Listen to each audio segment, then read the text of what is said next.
Dans cette vidéo, nous parlons de l'inverse d'un nombre. Donc, nous allons voir la définition, une propriété et de nombreux exemples, comme ceci. Donc, la définition de l'inverse d'un nombre, où on peut dire que deux nombres sont inverses l'un de l'autre, c'est lorsqu'on effectue leur produit, donc une multiplication, eh bien, on doit obtenir le résultat égal à 1.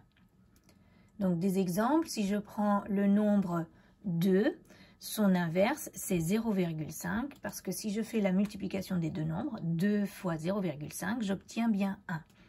L'inverse du nombre 4, c'est le nombre 0,25, parce que je multiplie 4 par 0,25 et je trouve bien 1. 0,125 est l'inverse de 8. Lorsque je multiplie 8 par 0,125, je trouve bien 1. Donc, on a bien des nombres qui sont inverses l'un de l'autre. Donc, une propriété, c'est que l'inverse du nombre A peut s'écrire aussi 1 sur A. Donc, des exemples, l'inverse du nombre 2, je peux l'écrire 1 demi, parce que je sais que 2 fois 1 demi, ça me redonne 1, c'est-à-dire l'unité.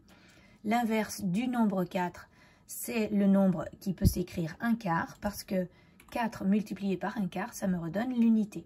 Et puis, je peux dire aussi que 1 huitième est l'inverse de 8, parce que si je fais le produit de 8 par 1 huitième, je retombe sur l'unité 1. Donc, d'autres exemples, et on s'intéressera à la formulation, on peut dire 10 est l'inverse de 1 dixième, parce que 10 fois 1 dixième, ça me donne 1. 5 est l'inverse de 1 cinquième, parce que 5 fois 1 cinquième, ça me redonne 1. Et puis, on peut dire aussi 1 huitième a pour inverse 8, car 8 fois 1 huitième, c'est égal à 1. Alors, une propriété, lorsqu'on a une fraction a sur b, eh bien son inverse, c'est b sur a.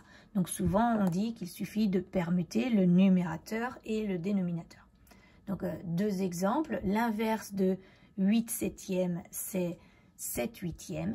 Et puis, si on ajoute des nombres relatifs, l'inverse de moins 4 cinquièmes, c'est 5 sur moins 4, mais le signe moins, on le remonte, donc ça nous donne moins 5 quarts. Ensuite, il ne faut pas confondre inverse et opposé. Donc, la définition de l'opposé vu en cinquième, c'est que deux nombres qui sont opposés, c'est lorsque leur somme est égale à 0. Et en quatrième, deux nombres sont inverses l'un de l'autre, c'est le produit qui doit être égal à 1.